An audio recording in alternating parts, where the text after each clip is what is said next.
삭개오를 부르신 예수님, 이렇게 제목을 정했습니다. 누가복음 19장 9절 10절 두 절 말씀 본문으로 해서 함께 하나님의 말씀을 나누고자 합니다. 신약 성경은 4개 복음서로 시작이 됩니다. 마태, 마가, 누가, 요한복음, 이렇게 4개의 복음서로 신약 성경이 시작이 되는데요. 각각의 복음서는 각각의 초점이 있어요. 어거스틴은 요한계시록 4장 7절 말씀, 그 첫째 생물은 사자 같고 그 둘째 생물은 송아지 같고 그 셋째 생물은 얼굴이 사람 같고 그 넷째 생물은 날아가는 독수리 같은데, 요 말씀에 근거하여서 마태복음을 사자복음, 그러니까 왕의 복음, 마가복음을 송아지 복음, 소복음 해서 종의 복음, 누가복음을 사람 복음, 사람으로 오신 예수님을 소개하는 복음서다. 그리고 요한복음을 독수리 복음, 하나님의 아들로서의 복음으로 그렇게 분류했습니다. 이 사복음서를 보면은 각각 중복되는 말씀들이 많고 이 같은 흐름의 말씀을 반복하여 담고 있는 것 같아 보이지만은 다 그 초점이 다른 거예요. 요한복음은 이제 마태, 마가, 누가복음에 없는 92% 이상이 다른 복음서에는 다 없는 내용으로 구성이 되어 있으니까 그렇다 하더라도 마태, 마가, 누가복음을 공관복음이라고 하여서 같은 관점에서 보고 있다 하기에 마태, 마가, 누가복음을 함께 묶어서 생각해 볼 수도 있겠지만은 그러나 각각 초점이 다른 것이 사실입니다.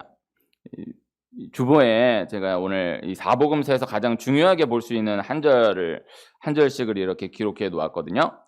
물론 역시 학자들마다 다르게 내어 놓을 수도 있겠지만은 그래도 이 복음서가 어디에 초점을 맞추고 있는가를 두고 생각해 보면은 각각 복음서의 요 한 절 한 절을 생각해 볼 수가 있을 거예요.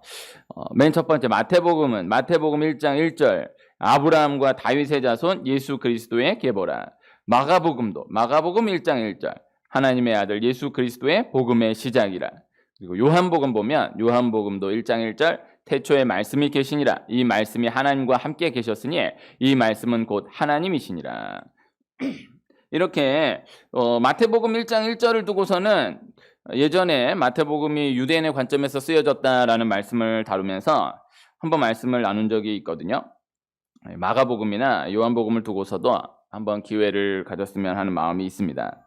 뭐 다 각각 1장 1절을 그냥 놓고 기록한 것 같아 보이지만요, 그렇지 않아요. 다 이 한 절 한 절에 너무나 큰 뜻이 담겨져 있는 거예요. 그래서 다 1장 1절이니까 각 복음서의 대표 말씀이다 이렇게 둔 것이 아니고 마태복음은 가장 대표적 구절이 1장 1절인 거예요. 마가복음도 가장 대표적인 구절이 1장 1절인 것이고 요한복음도 가장 대표적인 구절이 1장 1절인 것인데, 궁금해할 수 있기 때문에 누가복음도 1장 1절을 써놨어요.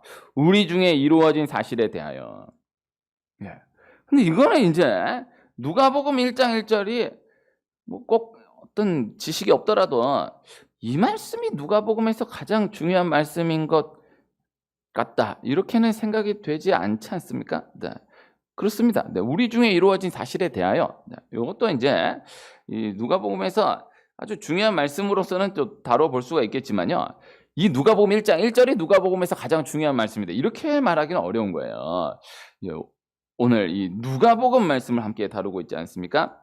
오늘 함께 읽은 이 본문 말씀 누가복음 19장 9절 10절, 누가복음 19장 10절, 오늘 말씀을 위해서 9절 10절 두 절을 읽었는데 누가복음 19장 10절 요 한 절 말씀이 이제 누가복음 전체에서 가장 중요한 말씀이다.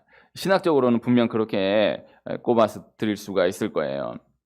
그래서 이렇게 기억해 놓는 것이 절대 틀리지 않아요.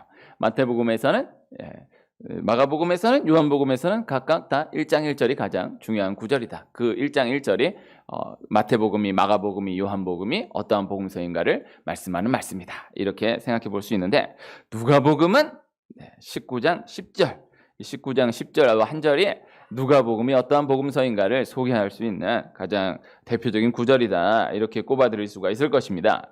마태복음은 28장으로 되어 있어요. 그래서 사복음서 가운데 가장 많은 장으로 기록이 되어 있어요. 그런데 분량으로만 놓고 보면요, 그런 양으로만 놓고 보면요, 이 누가복음은 24장으로 되어 있지만은 실제 분량으로는 누가복음이 마태복음보다 더 긴 거예요. 마태복음 28장이라서 장은 더 길지만은 실제 이 분량은 24장인 누가복음이 더 길어요. 이 가장 긴 복음서 누가복음의 가장 중요한 구절을 오늘 함께 읽은 이 누가복음 19장 10절 말씀으로 볼 수 있다라는 것이죠. 마태복음이 유대인의 관점에서 쓰여졌다라고 한다면 누가복음은 이방인을 위한 복음서입니다. 성경에 사복음서 전체에 이방인을 귀하게 다루고 있는 말씀들은 참 많거든요. 먼저 된 자 나중되고 나중된 자 먼저 된다. 이 말씀이 참 여러 번 등장하는데 이 말씀도 결국 이방인을 다루고 있는 거예요. 이방인이 귀하다라는 것을, 이방인에게 복음이 흘러간다라는 것을 신학적으로 말씀하고 있는 말씀이에요. 먼저 된 자 나중되고 나중된 자 먼저 된다. 뭐 적용적으로는 또 이렇게 저렇게 많은 것들을 다뤄볼 수 있는 말씀이지만, 귀한 말씀이지만은 이방인을 다루고 있는 말씀인 것은 분명합니다. 또 산이 바다에 던져진다라는 표현의 말씀. 믿음이 있으면 산이 바다로 던져진다. 참 귀한 말씀. 또 이것도 역시 이렇게 저렇게 많은 것을 생각해 볼 수 있는, 적용해 볼 수 있는, 산이 바다에 던져진다요. 얼마나 어마어마한 말씀입니까? 믿음이 그만큼 귀하다라는 말씀이에요. 그런데 또 한편 이 산이 바다로 던져진다라는 말씀은 산은 이 유대인을 이야기하는 거예요. 이 유대인에게만 국한되었던 구원이, 복음이 바다는 이방을 이야기하는 거예요. 이방으로까지 던져지게 된다. 이방으로 퍼져나가게 될 것이다. 이 뜻으로 이방인을 향한 구원의 말씀으로 볼 수 있는 것이죠. 그래서 산이 바다로 던져진다라는 것, 유대인에게만 있었던 말씀, 유대인에게만 있었던 복음이 바다로, 이방인에게로, 온 세계로 다 퍼져나가게 된다. 번져나가게 된다. 이것을 예수님이 말씀하신 거예요. 그러나 오늘 함께 읽은 이 말씀, 누가복음 19장 말씀, 삭개오에게 구원이 선포된 예수님의 오늘 이 말씀이 이방인을 위한 복음서인 누가복음에서의 가장 핵심 말씀임을 부인하기가 어려운 것입니다. 성경은 가장 극단을 하나 말씀하므로 그 아래에 다른 모든 것들을 두는 그런 방식을 자주 취해요. 그래서 하나의 말씀을 통하여서 그 말씀 자체로도 의미가 있고 능력이 있고 뜻이 있겠지만 그 말씀 하나를 주심으로 그 말씀 아래에 모든 것들을 그 원리로 두는 거예요. 그 말씀 하나 주심으로 다른 모든 것들은 그 아래에 포함시켜버리는 것이죠. 그래서 높이 뛰기를 2m를 뛰었다라고 한다면, 높이 뛰기가 세계 기록이 2m 45cm더라고요. 우리나라의 우상혁 선수는 2m 36. 이게 이제 우리나라 기록으로는 가장 최고 기록이에요. 2m 45, 2m 36. 이만큼 뛰었다라고 하면은 1m 80, 1m 50. 이거는 검증 안 해도 되는 거 아닙니까? 네. 2m 45를 뛰었다. 2m 45는 뛰었지만은 1m 80은 못 뛸 수도 있으니까 다시 뛰어봐요. 이 의미가 없잖아요. 2m 45 뛰었다고 하면 그 아래에는 뭐 어떤 걸 다 갖다 대도 뛰는 걸로, 안 뛰어봐도 뛰는 걸로 간주되는 거잖아요. 이거 간단한 말씀인데 성경을 우리 바라보면서 이 원리를 꼭 기억할 수 있어야 하는 것입니다. 성경 전체에 이 원리는 말씀하는 이 말씀이 참 중요한 거예요. 이 원리는 이제 가장 대표적으로 말씀하는 가장 중요한 말씀이 하나님이 가장 소중한 그 아들 예수 그리스도를 우리에게 주셨다라는 것. 그래서 주보에 오늘 마지막 말씀으로 하나 또 기록해 두었습니다. 로마서 8장 32절 말씀, 자주 다루는 말씀인데요. 제가 읽겠습니다. 자기 아들을 아끼지 아니하시고 우리 모든 사람을 위하여 내주신 이가 어찌 그 아들과 함께 모든 것을 우리에게 주시지 아니하겠느냐. 네. 예수님을 우리에게 주셨어요. 하나님이 그 아들 예수님을 우리에게 주셨어요. 다른 모든 것들은 다 그 예수님 아래에 있는 것들이기 때문에 이야기할 필요가 없다라는 거예요. 하나님 우리에게 예수님 주셨다. 이 말씀 하나로 하나님 우리에게 이것도 주셨다. 이것도 주셨다. 이것도 주셨다. 뭐를 갖다 대도 예수님을 우리에게 주신 하나님이시기 때문에 그 모든 것들은 다 그 아래에 놓여져 있다라는 것입니다. 우리 이렇게 생각할 수 있잖아요. 아유, 하나님 그 아들 예수님을 주셨는데 예수님을 주셨으니까 다른 것들은 다 필요 없어. 이거 참 귀한 마음이죠. 네, 그러나 예수님을 주셨으니 이미 다른 모든 것들은 다 주신 거야. 절대 이 이해가, 이 적용이 신학적으로도 절대 틀리지 않은 것입니다. 그래서 예수님을 우리에게 주신 하나님, 모든 것을 우리에게 주신 하나님, 이 믿음을 가지고 하나님께 나아가는 것이 절대 잘못되지 않았다라는 것이죠. 오늘 말씀에서 예수님이 삭개오를 만나 주세요. 예수님이 삭개오를 불러주셨고 삭개오의 집에 머무세요. 그리고 예수님이 삭개오를 사랑하셨다라는 것을 오늘 말씀은 말씀하고 있는 거예요. 예, 이제 삭개오에게는 참 미안할 수 있겠지만요. 예수님이 삭개오를 만나 주셨다. 예수님이 삭개오를 사랑해 주셨다라는 것은 예수님은 그 어느 누구라 할지라도 다 만나 주시는 예수님이시다. 그 어느 누구라 할지라도 다 사랑하시는 예수님이시다. 이것을 말씀하고 있는 거예요. 그래서 누가복음의 그 상황, 그 배경, 이방인을 향한 복음서의 그 배경, 그 상황을 이해한 가운데 오늘 말씀 이 예수님 삭개오를 만난 이야기를 받으면 아, 예수님이 삭개오라는 사람을 만나 주셨구나가 아니라 삭개오를 만나 주신 예수님이라면 정말 누구도 만나 주신 예수님이시구나. 삭개오를 사랑하신 예수님이라면 정말 누구로 사랑하시는 예수님이시구나. 이것을 말씀한다라는 것이죠. 요한복음에서는 예수님이 물로 포도주를 만드신 기적을 두고 그것을 예수님의 첫 번째 기적이라고 분명히 밝혀 말씀합니다. 그런데 마태복음이 기록하고 있는 예수님의 첫 번째 기적은 나병 환자를 고치신 기적이거든요. 이제 요한복음에서 분명히 이 물로 포도주를 만드신 기적이 예수님의 첫 번째 기적이다라고 말씀하고 있기 때문에 그것은 예수님의 첫 번째 기적이 맞아요. 그런데 이제 마태복음에서 가장 먼저 기록하고 있는 기적은 나병 환자를 고치신 기적이에요. 마태복음은 유대인의 관점에서 쓰여진 복음서이거든요. 이 유대인의 관점에서 예수님이 첫 번째 일으키신 기적이 나병 환자를 고치신 기적이었다. 이 말씀을 생각해 보면요.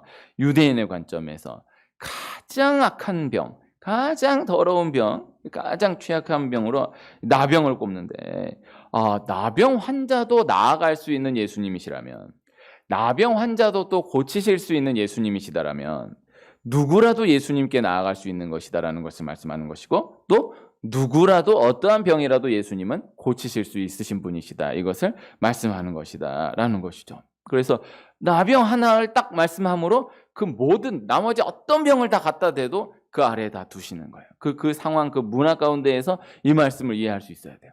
성경이 66권인데 참 많은 것 같지만은 모든 것들을 다 구체적으로 하나하나를 다 말할 수 없습니다. 왜 성경에 이게 성경이 어딨냐? 그렇게 성경을 이해하려고 하면 안 돼요. 성경 그 말씀 하나 두므로 어떤 걸 다 갖다 대도 그 아래에 다 두는 거예요. 삭개오를 만나 주신 예수님이시다라고 한다면 성경이 삭개오 만났다 그랬지 나 같은 사람 만났다라는 얘기가 어딨냐? 삭개오 만났다라는 그 하나로 누구라도 만나 주신 예수님이시다라는 것을 말씀하는 것이고 성경에 나병 고쳤다라는 얘기는 있지만은 근데 이 병 고쳤다는 얘기가 어딨냐? 그 문화 가운데서 성경이 말씀하는 그 본 말씀을 이해할 수 있어야 한다. 나병 환자가 나아갈 수 있는 예수님이시다라고 하면은 어떤 병을 가진 사람이다 할지라도 예수님께 나아갈 수 있는 것이고 나병 환자를 고치시는 예수님이시다라고 한다면은 어떠한 병도 고치시는 예수님이시다라는 것을 말씀하는 것이다. 이것을 꼭 기억해야 하는 것입니다. 우리 얼마나 가깝게 많은 문제들, 다양한 문제들이 있습니까? 또 지금 시대 배경으로 놓고 보면은 성경과 지금 이 시대는 2000년 간격이 이상의 벌어지자 있잖아요. 그때 이런 얘기가 어딨냐? 이런 문제가 어딨냐? 성경 그렇게 보면 안 된다라는 거예요. 지금 21세기 2022년을 살아가고 있는 우리 어떤 문제를 할지라도 성경 그 말씀을 통하여서 그 말씀을 미리 말씀하는 것이다. 그 문제에 대해서 미리 말씀하는 것이다. 그 사람에 대해서 미리 말씀하는 것이다. 어떠한 사람이라도 나아갈 수 있다. 어떠한 문제라도 예수님께 들고 나아갈 수 있다. 어떠한 문제라도 예수님이 다 해결하시는 예수님이시다. 이것을 말씀한다라는 것입니다. 삭개오 말씀에서 그 말씀을 기억할 수 있어야 하는 거거든요. 키가 작은 세리장 삭개오예요. 키가 작은 세리장 삭개오. 이 시대 문화 가운데서의 말씀을 또 다 표현하고 또 생각해보고 또 설명할 수 없겠지만요. 삭개오는 그렇게 생각할 수 있어요. 그러니까 누구도 그 삭개오의 위치상 겉으로는 함부로 대할 수 없어요. 삭개오 지나간다라고 하면은 이게 우리가 자칫 오해하면은 키가 작은 삭개오다 그러니까는 아이 키 작은 삭개오 뭐 이렇게 생각할 수 있는데 삭개오는 그런 위치의 사람이 아니에요. 상당한 위치가 있는 사람이에요. 그러니까 속으로는 뭐 욕하고 뒤에서는 뭐 쟤 어쩌네 이렇게 뭐 할지 몰라도 겉으로는 삭개오한테 함부로 대할 수 있는 사람이 아니에요. 이 삭개오 상당히 그 세속적 관점으로 상당히 귀한 사람이에요. 힘 있는 사람이에요. 그러나 속으로는 멀리하는 거예요. 다 뒤에서 욕하는 사람인 거예요. 겉으로는 삭개오한테 함부로 말 못하지만 함부로 대할 수 없지만은 속으로는 함부로 다 지들끼리는 욕하고 있었던 사람이 삭개오. 삭개오도 또 그것을 알아요. 또 한편 적용적으로 어떻게 생각해 볼 수 있느냐? 삭개오라는 사람을 딱 떠올려 봤다? 그러면 아유 삭개오 너 같은 사람이 우리 마음을 어떻게 하냐? 너같이 돈 많은 사람이 너같이 행복한 사람이 우리 마음을 어떻게 하냐? 그 겉보기에는 돈 많고 대단한 사람. 그런데 그 마음은 어느 누구도 말할 수 없는 너무너무나 깊은 어려움이 있었던 사람이 삭개오. 그래서 그냥 딱 이야기했을 때 나 이런 어려움이 있다. 딱 대놓고 말하기 어려운 그런 어려움은 없어 보이는데 오히려 말 못할 어려움. 사람 그냥 평범한 사람들 생각할 수 없는 너무 큰 어려움을 가지고 있었던 사람이 삭개오이다라는 것이죠. 이 키가 작은 세리장 삭개오 너무나 외로웠던 또 부자였지만은 또 한편으로는 누구보다 가난했던 사람이 이 삭개오였습니다. 그 삭개오가 예수님이 지나가신다라는 소문을 듣고 자신의 위치를 생각하지 않고 돌 무화과 나무 위로 올라가서 예수님이 지나가시기를 기다려요. 삭개오가 나무 위로 올라갔다. 이것을 키가 작아서 예수님을 볼 수 없어서 나무 위로 올라갔다. 분명 그것은 맞기는 맞지만요. 안에 내면적인 이유로는 그렇게라도 적극적으로 해서 예수님을 얼굴 한 번이라도 보고 싶었던 거예요. 그 마음을 볼 수 있어야 돼요. 상당히 적극적인 사람, 영적으로 적극적인 사람, 그냥 소문을 흘려보내지 않는 사람. 누가 와서 삭개오에게 삭개오 예수님이 지나가신데 이렇게 얘기해 준 사람 아무도 없어요. 삭개오는 그런 정도의 사람이 못 돼요. 외로운 사람이에요. 그냥 주워 들은 거예요. 소문을 듣고 주워 듣고 소문을 주워 듣고 모든 소문을 다 귀 기울이려고 하는 것도 참 어리석을 수 있겠지만요. 때로 영적으로 한편으로 모순될 수 있지만은 들려지는 소문에 한 번쯤 귀 기울일 수 있어야 됩니다. 제가 어저께 위례와 한 바퀴를 돌다가 저기 창곡천에서 성남 시립 오케스트라랑 성남 시립 합창단이 공연하는 것을 보게 됐어요.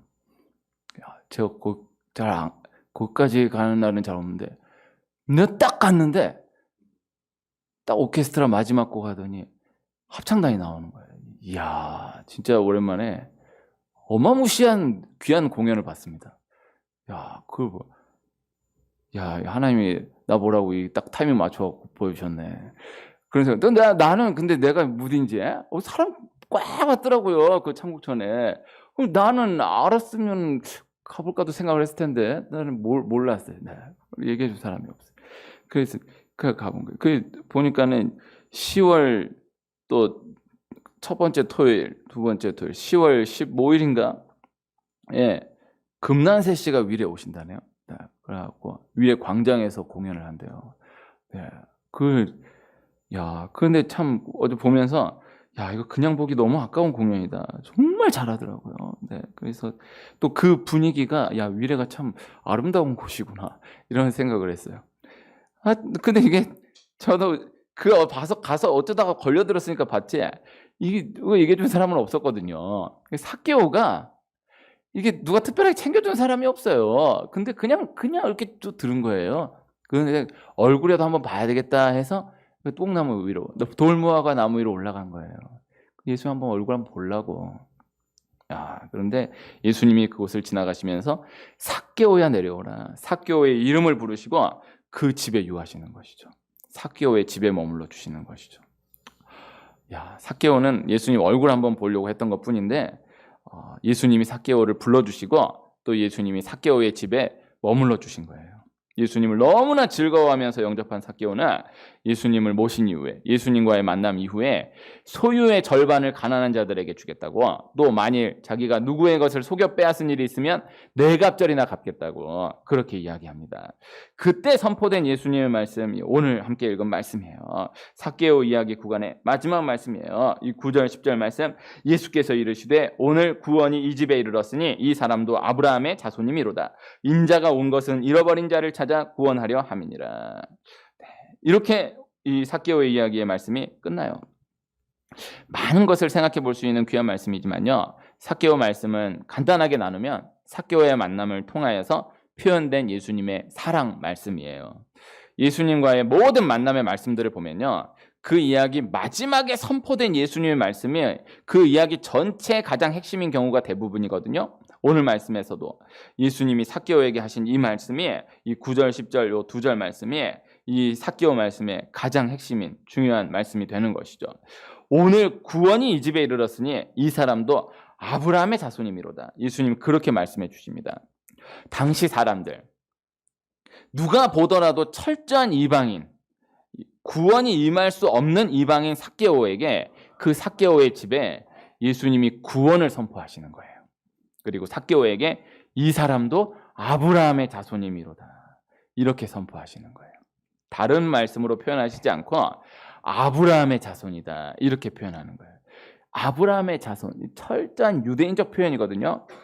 우리 또 잘못 생각하면은 실제 삭개오가 아브라함의 자손인 것으로 생각할 수 있는데 그것은 아닙니다. 삭개오는 아브라함의 자손이 아니에요. 그러니까 혈통으로서의 아브라함의 자손은 아니에요.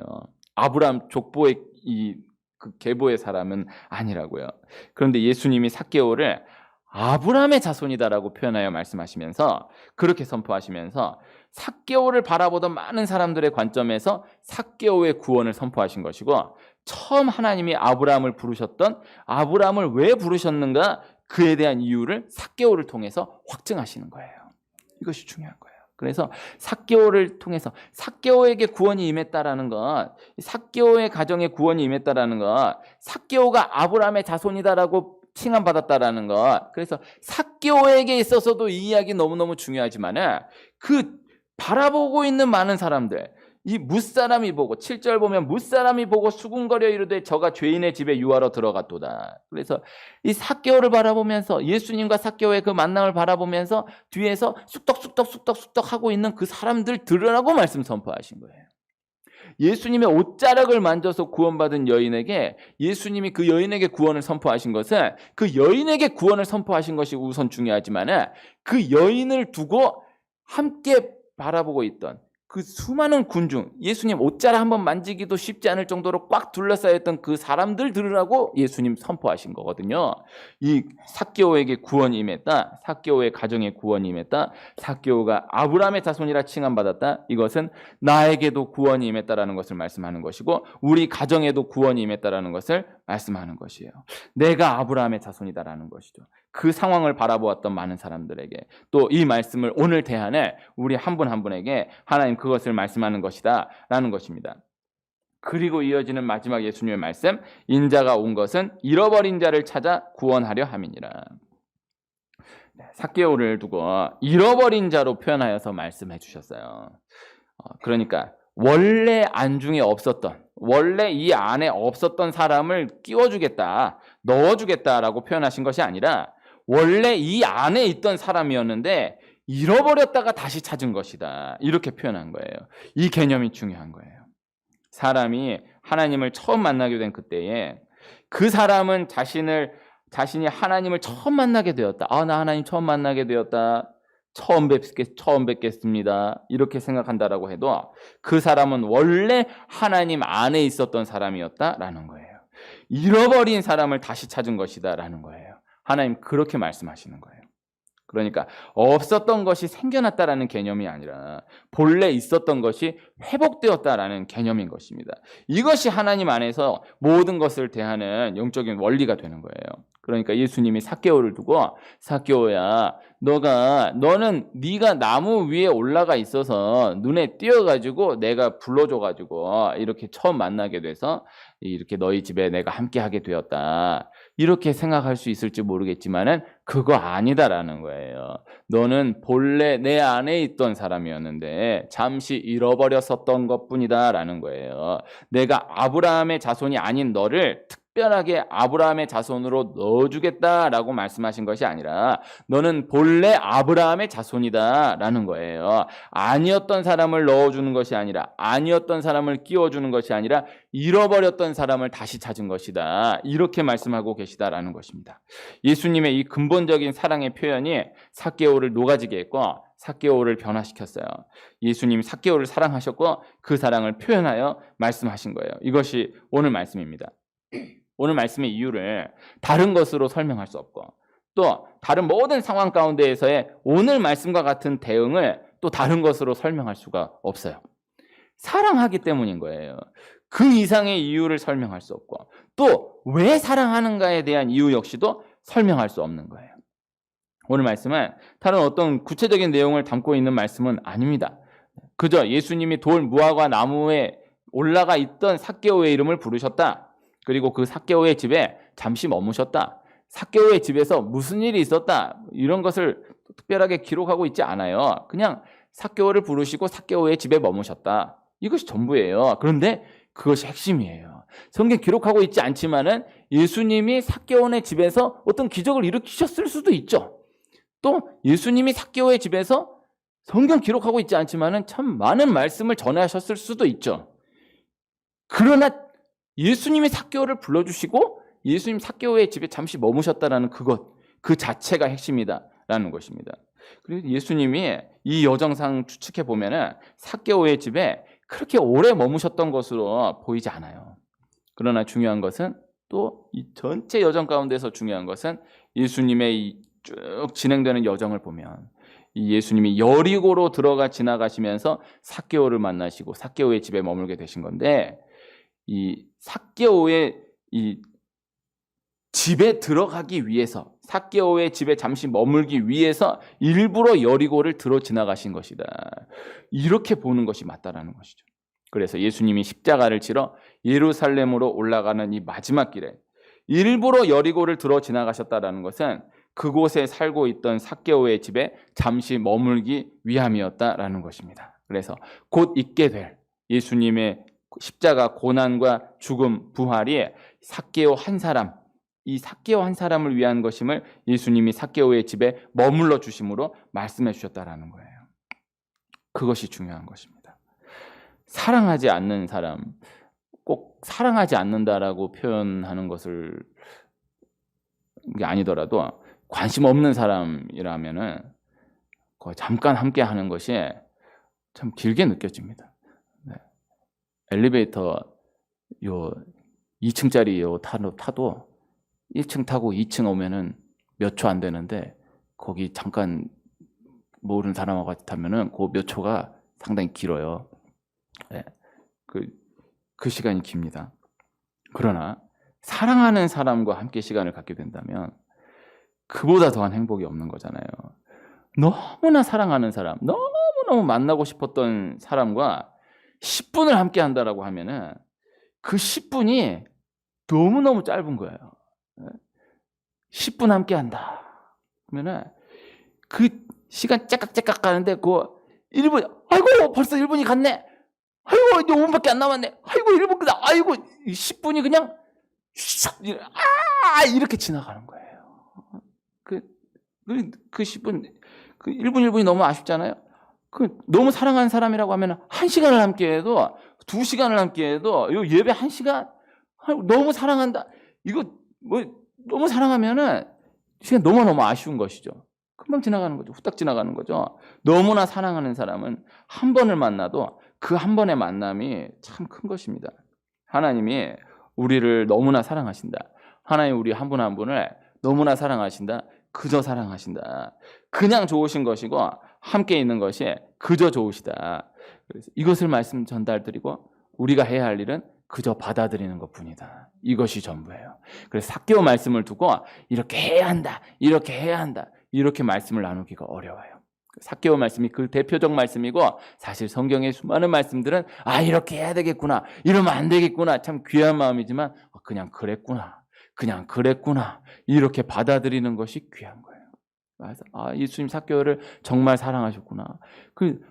예수님 날 사랑하시는구나. 그냥 예수님 날 사랑하시는데 내가 이렇게 하면 안 되겠구나. 내가 이렇게 해야 돼. 너무너무 귀한 적용이고 너무너무 귀한 마음인데 그러나 본질적으로 예수님 날 사랑하시는구나.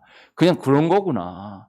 받아들이는 거. 이것이 가장 중요한 것이다. 이것이 가장 큰 것이다. 라는 것입니다. 하나님의 사랑이 확인되면 다른 모든 것들이 다 채워져요. 하나님의 사랑이 들어오면 다른 모든 것들이 풀어집니다. 예수님과 삭개오의 오늘 이 말씀이 내 말씀 되는 또 다시금 내 말씀 되는 이 귀한 은혜가 있기를 축복합니다.